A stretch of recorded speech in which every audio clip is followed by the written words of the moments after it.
अस्सलाम वालेकुम। आज एक नया टॉपिक लेके आपके सामने हाज़िर हुआ हूँ। आज हम बात करेंगे पावर्स ऑफ ओबेड्समैन यानी कि वफाकी मोहतसिब के बारे में। उनको बस क्या अख्तियारात हैं और वो किस तरह माल एडमिनिस्ट्रेशन के तौर पे काम करती है एजेंसी। तो आइए जान लेते हैं। पहले जानते हैं कि the main function interested to Wafaqi Mohtasib वर to diagnose, investigate, redress and rectify any injustice done to public through maladministration of an agency of the federal government। वो कह रहा है कि वफाकी मोहतसिब का काम है किसी भी कंप्लेंट की सूरत में उसकी तहकीकात करना, उस और को दादरसी देना एप्लीकेंट को, और उसको नाइंसाफ़ी से किसी भी किस्म की नाइंसाफ़ी से बचाना, या किसी माल एडमिनिस्ट्रेशन किसी भी बादयान इदारे से या फेडरल गवर्नमेंट कोई भी इदारा है उससे उसको तहफ़्फ़ुज़ फराहम करना। By this order, a speedy, inexpensive mode of removal of grievance against the state was provided to the public।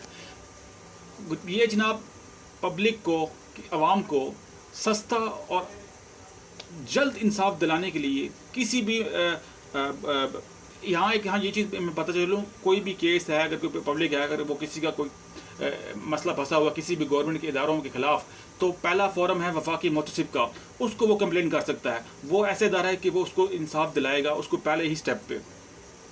तो अब इसकी जान लेते हैं इसकी पावर्स।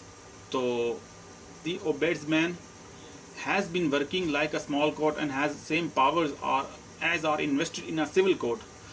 एक वफाकी मुतसिब को डिस्ट्रिक्ट कोर्ट, सेशन कोर्ट की तरह के अख्तियारात होते हैं, पावर्स होती हैं कि वो अपने किसी भी कंप्लेंट को दर्ज झेल सूरतों में वो निपटा सकती है। अब उनको देख लेते हैं कि उनकी किस तरह वो किसी भी कंप्लेंट को निपटाती है। नंबर 1 है जी summoning and enforcing attendance of any person examining him on oath। किसी भी आदमी को वो अटेंडेंस उसका ऑथ पे उसका हल्फनामा ले सकती है। किसी भी किस्म, नंबर 2 है जी किसी भी किस्म की उसको दस्तावेज़ात को वो जांच सकती है, परख सकती है। नंबर 3 है जी किसी भी शख्स को एफिडेविट लेने पे मजबूर कर सकती है कि हमें एफिडेविट दीजिए, आप जो कंटेंट है, आपका एड्रेस है, वो सही है या गलत है। Number 4 issuing commission for examination witness. मोहतसिब किसी भी विटनेस का एग्ज़ाम कर सकती है, मुआयना कर सकती है, उसे गवाही उसे तलब कर सकती है। Number 5 inspection of investigation of any matter of complaints.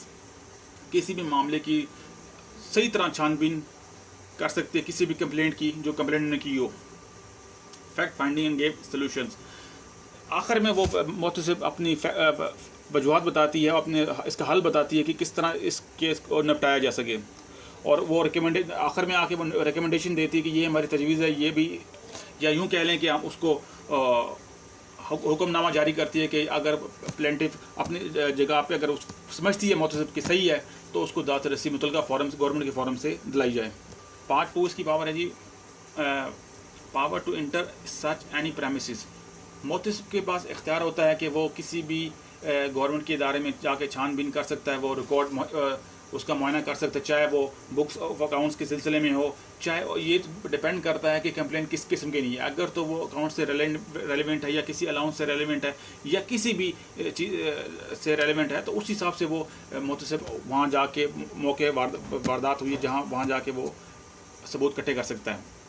यहाँ मैं एक चीज़ बताता चलूँ, ये जो मुतसिब के केस है ना, मुतसिब का जो इदारा है वो सिविल सर्वेंट की जो अपील्स है ना वो एक किसी हद तक सुनता है। यानी कि अगर कोई ड्यूरिंग सर्विस अगर कोई मसला मसाइल उसका हो जाता है तब तो वो इंटरटेन कर लेता है, अदरवाइज़ अगर डिसमिसल का इशू है तो वो इंटरटेन नहीं करता। यहाँ बहुत से लोगों को कन्फ्यूजन है कि वो इंटरटेन करता है, जबकि ऐसा नहीं है। नंबर 3 है power to punish for contempt. मुतसिब के पास ये इख्तियार है कि वो किसी भी डिपार्टमेंट को या किसी इदारे को उसके ऑर्डर फॉलो ना करने पे वो सज़ा दे सकता है, और वो मज़ीद इसको हायर फॉरम पे जाके इसके खिलाफ रेफरेंस दायर कर सकता है किसी भी डिपार्टमेंट के खिलाफ। मुतसिब के पास कंटेम्प्ट का नोटिस ऐसी है जैसे हाई कोर्ट के पास हाई कोर्ट अपनी कंटेम्प्ट के केसेस इशू करती हैं, नोटिस इशू करती हैं मुतलका फॉरम पे या किसी फरीक को, तो इसी तरह ही है, वो सेम पावर्स हैं हाई कोर्ट की तरह। नंबर 4 है inspection team. The inspection team is consisting 1 or 2 members are including official of staff of ombudsman. Inspection team 2 या 2 से ज़्यादा मेम्बरान पे मुश्तमिल हो सकती है, या कोई स्टाफ मेंबर हैं तो वो उस पर मुश्तमिल हो सकती है। स्टैंडिंग कमेटी का काम है किसी भी कमीशन के ऑफेंस को रिपोर्ट करे मुतसिब को, اور اگر جو بھی اس پہ فردر کوئی ایکشن لینا ہو وہ محتسب کے پاس اپروول کے بھجوا دیں. نیکسٹ ہے جی اس کا ڈیلیگیشن پاورز. محتسب کے پاس یہ اختیار کلی اختیار ہے کہ وہ اپنا اختیار کسی اسٹاف کو دے دے, کسی ممبر کو دے دے, یا کسی ڈاکیومنٹ کی چیک کرنے کے لیے دے دے, اتھینٹسٹی معلوم کرنے کے لیے دے دے کہ آیا یہ بوگس ہے یا نہیں ہے یا بالکل جینیون ہے. تو یہ کسی دوسرے کو بھی اختیار محتسب تجویز کر سکتا ہے. سیکشن 20 بنتا ہے اس کا.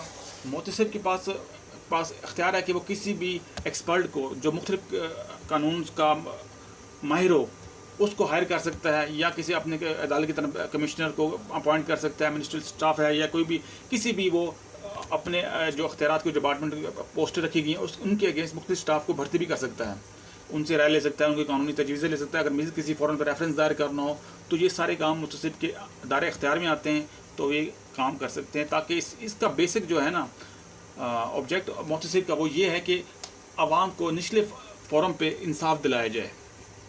تو یہ تھی میری آج کی ویڈیو. امید کرتا ہوں آپ کو یہ پسند آئے گی.